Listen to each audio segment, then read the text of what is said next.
Sa loob ng maraming taon, isa ang barkong ito sa mga naging simbolo ng bagong direksyon ng US Navy sa Indo-Pacific. Pero ngayon, opisyal na siyang nagretiro. Ang tanong, dito na ba nagtatapos ang kwento ng USS Fort Worth? O baka ito pa lang ang simula ng panibagong kabanata, at posibleng may kinalaman ang Pilipinas? Marami na ang nagtatanong kung posible bang mapunta sa Philippine Navy ang barkong ito, lalo na't patuloy ang pagpapalakas ng ating kakayahan sa West Philippine Sea. Ngunit gaano nga ba ito kapraktikal? Ano ang mga benepisyo? At ano rin ang mga posibleng problema? Sa video na ito, pag-uusapan natin ang tunay na estado ng USS Fort Worth, kung bakit ito niretiro ng US Navy, at kung dapat nga ba itong hangarin ng Pilipinas. Kaya siguraduhin panoorin hanggang dulo dahil may ilang detalye rito na maaaring magbigay ng ibang pananaw sa usaping ito.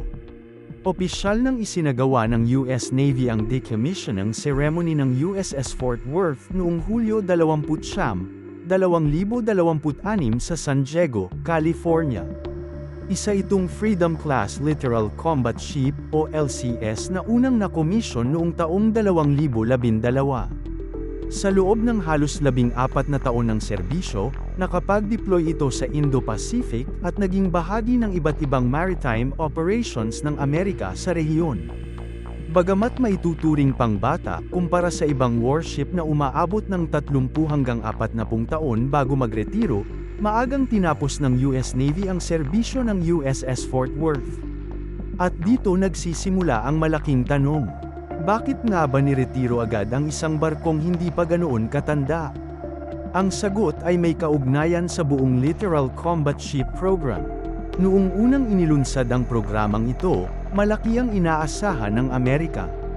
Layunin nitong magkaroon ng mabilis, flexible, at mas murang barko na kayang magsagawa ng iba't ibang misyon gaya ng anti-submarine warfare, mine countermeasures, at surface warfare.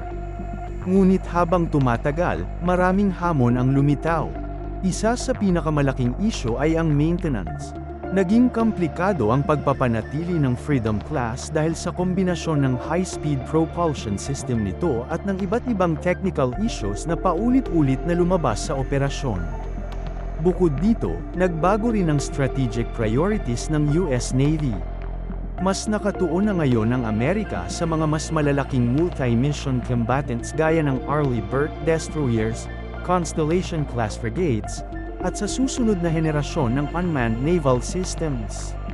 Sa madaling salita, hindi ibig sabihin na walang silbi ang USS Fort Worth. Ang nangyari ay nagbago ang direksyon ng modernisasyon ng US Navy. Ngayon naman ang mas interesting na bahagi. Pwede ba itong mapunta sa Pilipinas? Sa unang tingin, maraming dahilan kung bakit magandang ideya ito. Una, malaki ang barkong ito kumpara sa karamihan ng kasalukuyang surface combatants ng Philippine Navy. May kakayahan itong umabot ng napakataas na bilis, bagay na mahalaga sa mabilisang maritime response. May flight deck at hangar ito para sa helicopter operations, na malaking tulong sa surveillance, search and rescue, at maritime patrol. May advanced sensors din itong maaaring magbigay ng mas magandang situational awareness sa ating hukbong dagat. Kung maibibigay ito sa Pilipinas bilang excess defense article o sa ilalim ng Security Assistance Program, malaking dagdag sana ito sa ating naval capability. Lalo na ngayong patuloy ang pagtaas ng tensyon sa West Philippine Sea. Ngunit hindi rin dapat puro emosyon ang pair-alin. May ilang mahahalagang bagay na kailangang pag-isipan. Una ay ang maintenance. Hindi lihim na isa ito sa mga dahilan kung bakit maagang niretiro ng Amerika ang ilang Freedom-class ships. Kung nahirapan ang US Navy na pondohan at panatilihin ang operasyon nito, mas malaking tanong kung kakayanin ba ito ng Philippine Navy. Hindi lang pagbili o pagtanggap ng barko ang usapan. Mas mahalaga ang operating cost sa loob ng maraming taon. Kasama rito ang maintenance, spare parts, software support, logistics, at pagsasanay ng crew. Kapag walang sapat na budget para rito, maaaring mauwi lamang sa pagiging pure side asset ang barko sa halip na aktibong maglayag.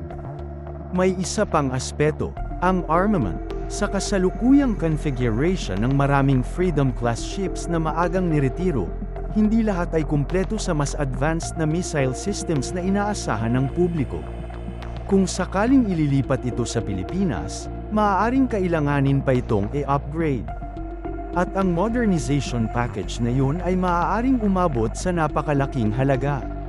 Posible ring kailanganin ng integration ng iba't ibang communication systems upang maging compatible ito sa kasalukuyang kagamitan ng Philippine Navy. Ibig sabihin, kahit libre ang barko, hindi libre ang pagpapatakbo at pagpapalakas nito. Sa kabilang banda, may isa ring strategic advantage kung sakaling maging interesado ang Amerika na ilipat ang ilan sa mga retired ships nito sa mga kaalyado. Habang near-retire nila ang mas lumang barko upang bigyang daan ang mas bagong klase ng warships, maaari namang mapalakas ang kakayahan ng mga allied nations sa Indo-Pacific. At kabilang syempre rito ang Pilipinas. Hindi na bago ang ganitong setup. Marami ng barko ng Philippine Navy ang dating nagsilbi sa US Navy bago inilipat sa ating bansa. Ipinakita nito na posible ang ganitong uri ng defense cooperation kung may political decision at kung makikita ng magkabilang panig na kapaki-pakinabang ito.